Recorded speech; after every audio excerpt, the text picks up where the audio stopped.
ওকে, question হচ্ছে e to the power 2 ln sine x. এখন e to the পাওয়ার এক্সের differentiation হচ্ছে e to the power x, তাহলে প্রথমে যা আছে সব বসে যাবে। এখন লন সাইন এক্স তো এক্স না, তো এই পোর্শনে প্রথমে কি চিন্তা করা যায় যে এটা একটা লন এক্স ফাংশন, তাহলে লন এক্সের ডিফারেন্সিয়েশন কি? লন এক্সের ডিফারেন্সিয়েশন কি?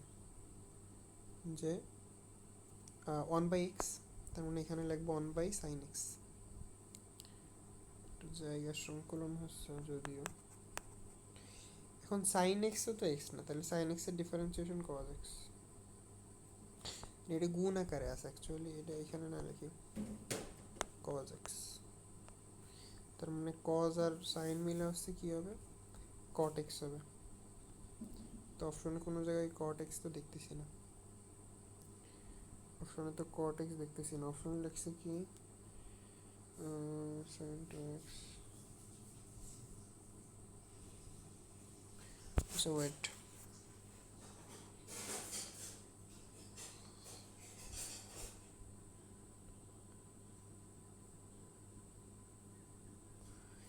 কিছু কি ভুল গেছে?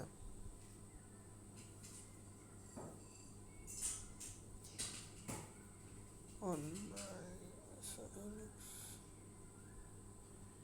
এটা 2 আছে।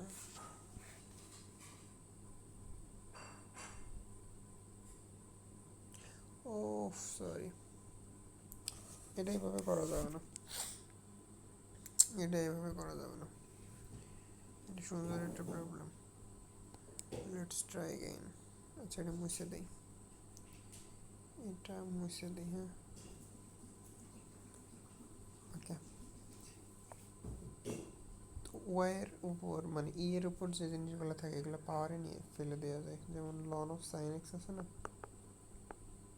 ই স্কোয়ারে চলে যায়, একটু লন আর ই কেটে যায়, কেটে যায়, এখানে কি থাকে সাইন এক্স স্কোয়ার। তার মানে কি 2 সাইন এক্স স্কোয়ার বলতে যেটা বোঝা যাচ্ছে 2 sine x into cos x equal to, তাহলে কী হবে সাইন 2x। এটাই অ্যান্সার। এটা আসলে অস্থির, এটা খুবই সুন্দর একটা কোয়েশ্চেন।